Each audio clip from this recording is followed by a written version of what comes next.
Bienvenue dans la Guilde, le podcast qui booste vos compétences en Quality Engineering. Je suis Jean-François Frézy, expert en Quality Engineering et passionné par la transmission des savoirs. Chaque semaine, je te partage des astuces pour transformer ta façon de travailler en Quality Engineering. Installe-toi bien, on est parti pour un nouvel épisode rempli de conseils concrets. N'oublie pas de t'inscrire à ma newsletter pour recevoir du contenu exclusif et ne rien rater. Chaque semaine, je te livre des méthodes actionnables, des outils efficaces et des stratégies sur les meilleures pratiques du moment, avec des formats courts, pratiques et accessibles à tous. Alors abonne-toi maintenant pour ne rien rater. Bonjour chers auditeurs de la Guilde et bienvenue sur ce 5e et dernier épisode de la mini-série sur la vision et la démarche du Quality Engineering, toujours avec Antoine Crasque.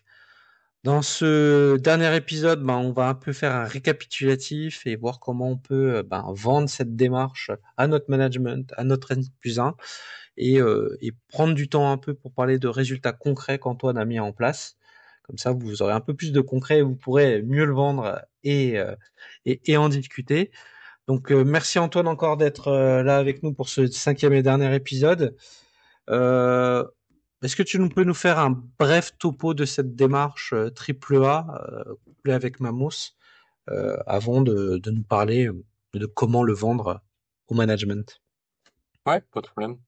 Ouais, effectivement, méthode triple A, donc pour Assess, Architect, Accelerate, donc processus focalisé visant plus rapidement atteindre des résultats de manière pérenne. Voilà. Assess, identifier la maturité, cartographier, comprendre les causes racines. Architect, au travers des thèmes retenus, avoir un processus de décision collaboratif pour avoir des décisions court terme, un alignement vers la vision et des possibilités d'évolution pivot de manière incrémentale. Et puis Accelerate, c'est vraiment l'organisation du delivery qui commence au prochain trimestre et qui continue par la suite avec des KPI et une gouvernance mise en place et l'objectif d'avoir des résultats au trimestre, idéalement qui s'intègrent aux OKR d'initiatives en cours. Ça sera vraiment pour la démarche. Pour fluidifier, faciliter le process, ça s'appuie sur Mamos, donc le cadre un peu de référence d'approche quality engineering systémique, donc qui fournit le modèle de maturité, le modèle de cartographie sur les 5 axes des lettres Mamos, et puis qui a un référentiel de pattern d'approche systémique, principalement pour identifier les causes racines. Voilà. Sachant que sur donc cette approche triple A Mamos, elle peut être faite alors à plusieurs niveaux, mais moi j'ai trouvé 3 grands périmètres par rapport on va dire aux interlocuteurs et besoins. Donc il y a des fois des démarches qui sont plutôt on veut sortir de notre paradigme QA, on veut un peu évoluer. Donc on a plutôt une démarche de je veux mettre en place une démarche de test de non-régression de manière pérenne, mais je veux intégrer le paradigme de quality engineering pour que ce soit pérenne, que ça implique plus que les gens de la QA, etc. Donc ça c'est effectivement un pattern automate. Ça s'appuie beaucoup sur les lettres et A de Mamos, donc la méthode et architecture, moins sur le reste. Il y a une démarche qui est plutôt similaire à une démarche de transformation DevOps. Voilà, donc là-dessus, c'est plutôt s'appuyer ou regarder à chercher à améliorer les métriques de Dora. Donc on va un peu moins chercher à améliorer les autres métriques. Et après, il y a vraiment, on va dire l'approche pure Quality Engineering CTO, qui est l'approche de scale, qui elle s'appuie sur tout Mamos, où là, l'enjeu, comme tu l'as dit plusieurs fois sur les autres épisodes, l'enjeu est plutôt de bien définir, choisir le périmètre, pour avoir surtout des périmètres où on veut agir, où on veut changer dans le laps de temps imparti. Voilà. Et donc, du coup, cette approche doit, par rapport à un état des lieux où on se dit, sur Mamos, par exemple, sur le modèle de maturité, il y a une dizaine de métriques. Normalement, on va choisir 2, 3, 4 métriques à améliorer. Et en sortie de la méthode triple A, et des quarters qui suivent, on doit voir que ces métriques s'améliorent et pouvoir démontrer la valeur de l'investissement. Il faut bien sûr que ces métriques existent déjà. Des fois, n'est pas le cas. Oui. Sinon, effectivement, faut faire l'assessment initial qui va les fournir. C'est ça. Oui, oui, voilà, on en rigole, mais ça arrive quand même qu'il y a des produits qui n'aient pas encore mis les indicateurs de base. Mais du coup, on voit bien un peu la démarche. Si aujourd'hui je souhaiterais mettre en place cette démarche, et comment je peux faire pour convaincre mon CTO, mon VP Engineering, mon Head of Quality, de mettre tout ça en place? Ouais, alors bah, je dirais de manière, je sais pas si c'est contre-intuitif, mais en tout cas, bah, pas lui vendre du quality engineering ou la démarche, parce que ça reste un moyen d'atteindre des résultats. Normalement, à un niveau décideur, ça va être, bah, est-ce qu'on peut faire mieux, plus vite, avec moins? Donc, faut parler sur ces métriques-là. Donc, le modèle de maturité apporte ces métriques, et je pense qu'il est important, en plus de au moins deux de ces trois indicateurs, c'est de le relier à des initiatives et les problématiques concrètes que l'entreprise a. Voilà, c'est pas juste dire je vais livrer plus vite du logiciel. Ok, non, mais livrer plus vite quoi? Est-ce que c'est pertinent dans tel périmètre? Voilà, si vous dites bah on a un programme stratégique de refonte, par exemple de l'expérience client ou de l'aspect support client. Euh, Aujourd'hui, on n'est pas en capacité d'intégrer de l'IA et de l'intégrer au service back-office, voilà, parce que nos trucs sont mal intégrés, mal testés, mal déployés. On a des problématiques qu'on n'arrive pas à résoudre. Voilà, moi, avec la démarche, au bout de 6 mois, bah, je peux rationaliser le périmètre, accélérer le lead time et sécuriser ces projets critiques. Bah, ça va parler beaucoup plus que, que de parler de choses un peu trop génériques ou de métriques décorrélées de l'existant. Et la troisième chose qui peut être intéressante, c'est de mettre bah, l'intérêt de faire cette démarche par rapport à ne rien faire. Alors, et faire attention parce que normalement, le ne rien faire, on va avoir tendance à dire les choses restent linéaires. Mais comme on le mentionnait dans le premier épisode, c'est rarement le cas parce que quand on reste dans un état des lieux qui est pas sain, on a plutôt tendance à augmenter la dette technique, augmenter le surcoût, augmenter les délais. Et donc c'est là que c'est intéressant de réussir à mesurer ça, c'est-à-dire si on fait rien, quelles vont être les dégradations de surcoût, de non-qualité, de lead time, ou ça peut être aussi souvent de perte d'éléments clés de l'entreprise. Et Moi, un écosystème qui s'améliore pas, les bons partent. j'ai une image qui me vient à l'esprit, c'est un peu, je crois que c'est dans le bâtiment et dans l'urbanisme qu'on dit ça, c'est un peu l'allégorie de la fenêtre cassée.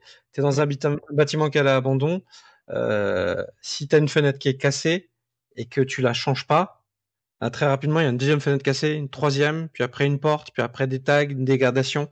Et en fait, c'est ça, c'est que ça automatiquement, ça a tendance à se dégrader et que ça reste pas stable. Et en fait, donc, si on se donne pas les moyens de faire les choses bien et de les améliorer, bah, elles vont se dégrader de façon systémique Ouais. sans qu'on puisse s'en rendre compte rapidement.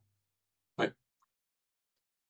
Je sais que j'aime bien les petites images, donc c'est fait. Ok, donc ça c'est intéressant, c'est de vendre plutôt de la résolution des points de douleur, de parler de business et de comment on peut le faire. Et après, ben, c'est un des moyens de pouvoir y arriver. Et concrètement, est-ce que tu as des exemples avec des résultats sur lesquels ça a marché, cette démarche d'amélioration en mode quality engineering?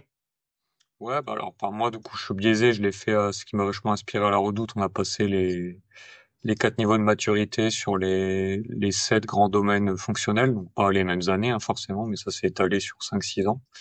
Euh, j'ai vachement confronté ces expériences partagées avec des acteurs similaires retail, e-commerce, comme Zalando et Airbnb. On a pas mal échangé aussi avec bah, Decathlon, Mano Mano, Open Classroom, voilà, qui ont eu des démarches. D'ailleurs, il y a les retours d'expérience sur le site qui sont accessibles. Et après, bah, moi, j'ai remis en place, utilisé la méthode dans mes autres expériences. Et puis, j'accompagne aussi des fois sur la partie test automatisé, Cerberus, on utilise aussi ça sur la partie automate que je mentionnais. Effectivement, donc c'est voilà. En ayant bien les vérifications, voilà, les bonnes pratiques conventionnées, ça a des résultats dans les contextes. Ce qui est intéressant, c'est que ça permet d'avoir des focus par trimestre, un peu de transformation. Donc ça, je pense, ça donne de l'énergie positive aux interlocuteurs. Ok. Et pour terminer, est-ce qu'il y a des erreurs vraiment à éviter avant de démarrer cette démarche? Ouais, bah, je pense que bah, se dire bah, je vais commencer tout seul dans mon coin et puis je verrai plus tard pour faire plus, bah, souvent ça va pas marcher. Bah, parce on va pas réussir à avoir les gains conventionnés de transversalité, de partage de la problématique, de vision transverse et de solutions qui vont au bout des sujets. Donc ça, c'est rarement une bonne idée. Alors, je vais le faire dans mon périmètre QA, par exemple. Euh, bah, c'est pas forcément la bonne démarche. Ça peut être pertinent si on se dit, on est en quality control, faisons déjà de la QA. et après, allons plus loin. Ça, c'est, je pense, le cas qui est pertinent. Mais sinon, fausse bonne idée de le faire tout seul. Euh, Deuxième sujet, ça peut être aussi effectivement de voir ça comme une démarche tech où bah, on va le faire tout seul et puis on verra plus tard avec les PO. De toute façon, on veut juste améliorer le lead time et puis le déploiement de frequency, il n'y a pas besoin d'aller plus loin. Bah, faites ci parce que les problématiques seront sûrement en amont ou en aval. Euh, Troisième problème, c'est on va déjà faire les actions puis on verra plus tard comment mesurer la performance, les gains, l'apport de valeur. Problème. Faut déjà réussir à factualiser l'existant, déjà pour comprendre où on en est et sur l'ensemble des métriques, où est-ce qu'on est en peine, où sont les facteurs possiblement limitants. Et si on peut pas démontrer l'avant-après dans la démarche, c'est très certain ou très probable en tout cas que la démarche soit supprimée pour d'autres initiatives où là où il y aura des vrais gains, des ROI, des notions business qui seront attachées. Et puis l'autre enjeu, je pense, c'est cette démarche, on le voyait, a besoin d'un minimum d'investissement pour cartographier, prendre des décisions structurantes. Voilà, dans des contextes où on va être sous pression, très court terme, etc., on va avoir dire non, mais on va faire notre projet, on verra ça plus tard, et puis on retombe dans le cycle d'aide technique, ralentissement, etc. Donc là, l'enjeu, c'est de à la fois réussir à bien utiliser le process pour qu'il soit très focalisé, condensé et réalisé en moins d'un trimestre. Mais aussi, ça peut être de dire de restreindre le périmètre, quitte à faire plusieurs itérations dans l'année, quoi. Voilà. Ça peut être aussi pertinent. Parce que c'est pas une démarche qui doit se faire uniquement une fois par an, une fois tous les 3 ans. Ça peut être fait à différents moments dans différentes équipes. C'est vraiment un booster d'accélération, de transformation pour passer des paliers de maturité qui sont mesurables au travers du niveau du modèle de maturité. C'est intéressant ça. C'est vraiment de se dire, c'est pas un exercice one shot, c'est quelque chose qu'on va essayer de faire régulièrement et ça va dépendre de l'organisation, comment on le fait, à quelle fréquence et peut-être qu'il y a une partie aussi qui peut être faite aussi totalement en interne parce que l'équipe est montée en maturité, et ils ont plus besoin d'être accompagnés et tant mieux. Nous, notre but, c'est que les équipes soient autonomes et fassent mieux quotidiennement. On va terminer par te remercier, Antoine. C'était vraiment clair. Moi, j'encourage tout le monde à aller sur le site de QUnit. Il y a aussi un livre qui est orienté un peu plus CTO et VP Engineering. Il est disponible sur le site de QUnit, qui est vraiment très intéressant à acheter et à lire. Même si vous faites que de la QA, je pense que ça peut être très intéressant pour avoir cette vision systémique.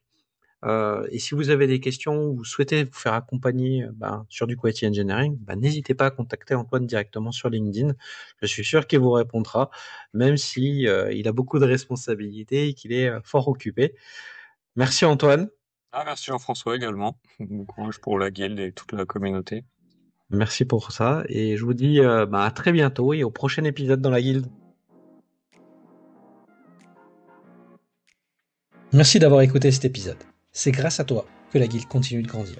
Si tu as aimé, n'hésite pas à partager autour de toi et à laisser un avis 5 étoiles sur ta plateforme préférée. Je te donne rendez-vous au prochain épisode avec encore plus de conseils pour booster tes compétences.